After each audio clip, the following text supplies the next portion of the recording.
Well, first, we're going to bring in South Carolina Republican Lindsey Graham, sits on the Senate Judiciary Committee. We've got a lot to talk about, but let's start with that tweet.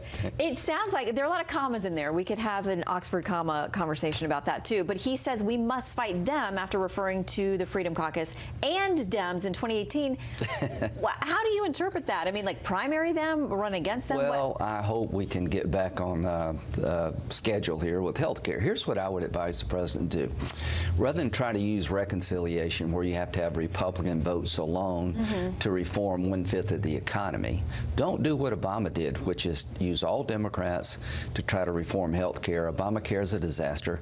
Mr. President, your instincts are right. You have really good instincts. You should challenge Democrats to help you fix their mess when Obamacare collapses.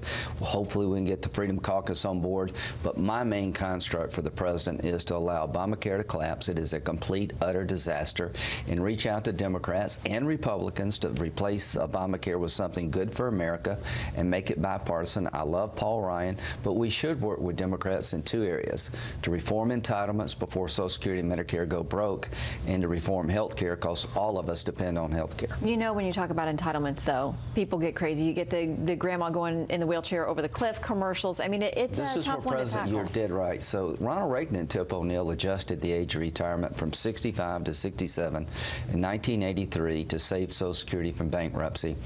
One liberal, one conservative. I think this president has the ability to do things that other Republican presidents would never do. I'm excited about what he's doing with our military. He's taking the fight to ISIS. He's now taking Iran on in Yemen by helping the Saudis, our allies, fight against the Iranians, our enemy. So he's doing a lot of good things on health care, Mr. President. Put America first, then we'll be all okay. Don't let partisanship take over health care. All right. Well, that's we decide. We'll and our Freedom Caucus friends are good conservatives, but we'll see if we can be better teammates. Okay, we will see. And we'll ask Jim Jordan about that next hour. Meantime, something else that you all may need to work on in the Senate is this confirmation of Judge Neil Gorsuch to the Supreme Court. Your colleagues across the aisle, your Democrat friends, don't sound like they're big fans of that. Here is what Senate Minority Leader Chuck Schumer said yesterday. The answer is not to change the rules, it's to change the nominee. And if the nuclear option is invoked, it's because our Republicans in the Senate chose to do so. I know my friend the Majority Leader is fond of saying that Judge Gorsuch failing to get 60 votes would be the first partisan filibuster in history. Give me a break. All right, but I also want to contrast that with what he said back in 2013 about how this vote should go down. We'd much prefer the risk of up or down votes in majority rule than the risk of continued total obstruction. That's the bottom line, no matter who's in power. Okay, so someone different is in power now. How do you think this goes down? Is it just pure partisan politics? I think Senator Schumer has been consistently inconsistent. It is partisan politics. All I'm asking is that to treat Judge Gorsuch the same way we treated Sotomayor and Kagan. Neither one of them had a cloture vote. The Republicans did not filibuster. Getting to that 60-vote threshold. Yes, Kagan got 63 votes. Sotomayor got 68 without having to get cloture.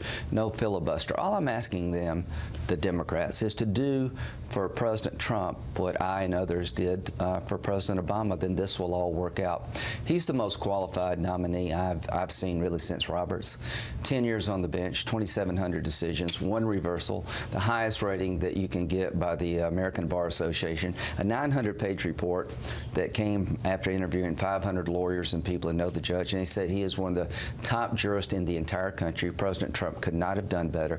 This is not anything other than Democratic politics running wild. Okay, so you want him treated as Justices Kagan and Sotomayor were. The Democrats say they think he should be treated the way Merrick Garland was treated, the president's nominee, President Obama's, who never even got to this hearing. Do you think most of this is about revenge? I think that's a bunch of crock, really. So I'm going to use Joe Biden's rule about Judge Garland. Judge Garland's a fine man. He would have been well qualified. Justice Scalia died in February 2016. 3 primaries that were already completed. The South Carolina primary for president was the week after his death. Here's what Joe Biden said in 1992, the last year of Bush 41's term. If someone steps down, I would highly recommend the President, Bush, not send someone, not send a name up. If he, Bush, did send someone up, I'd ask the Senate to seriously consider not having hearing on that nominee because the political season is afoot.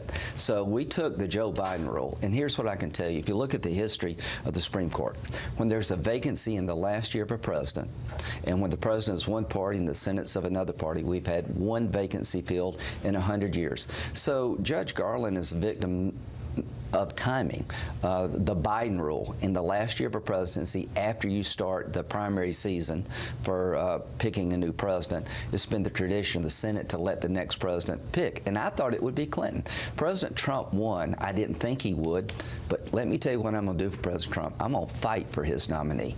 He could not have done better than Neil Gorsuch. This is one of the finest men to ever serve on the bench in the history of this country. What they're saying about him upsets me. Nancy Pelosi said, if you breathe air and drink water, then this man's against you. You know, I push back when President Trump says things inappropriately about judges. Not one Democrat has pushed back against this garbage coming to against Judge Gorsuch. So we're going to have a hell of a fight next week. I hope the Senate, the Democrats, will regain their sensibilities here and not take this fine man who's lived a noble life in the law and trash him the way they're doing and give him the same privilege that we gave Sotomayor and Kagan, an up or down vote, because if he gets an up or down vote, he's going to pass. He will, but do you get there possibly through the nuclear option, which would require changing Senate precedent?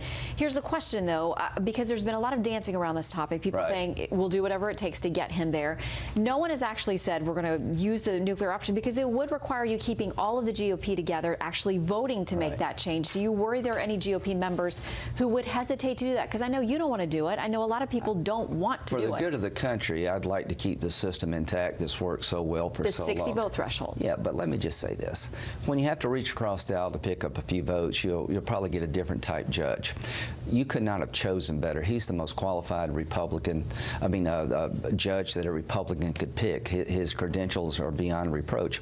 In 2001 and 2, right after Bush won, there was a wholesale filibuster led by Senator Schumer against all of Bush nominees. We had the Gang of 14, of which I was a member. We broke that filibuster by having 7 Democrats join with 7 Republicans to say we would stop filibustering judges unless there was an extraordinary circumstance. That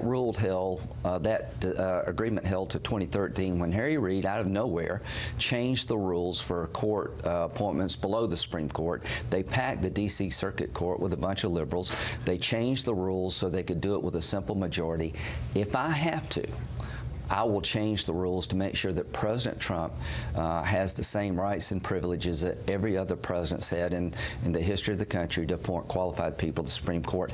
I don't want to do that, but I will. And the Democrats, in my view, use tradition when it helps them, and they change tradition when they want power. Well, we will watch. Next week is going to be very interesting. You should and watch. You're right in the middle of it. You know we do, and we will. You do. We're you know watch the court. We're watching everything what's going on. This is a huge deal. This is a big deal for the country, and what Chuck Schumer and his allies are doing, I think, is wrong, and we're going to have to fight back, and I will. Well, they feel completely justified, and they're always welcome to come and talk with us about it here as well. We'd love to hear from them. Well, I like Senator Schumer, but he's wrong about this. All right. Senator, good to see you. Thank you.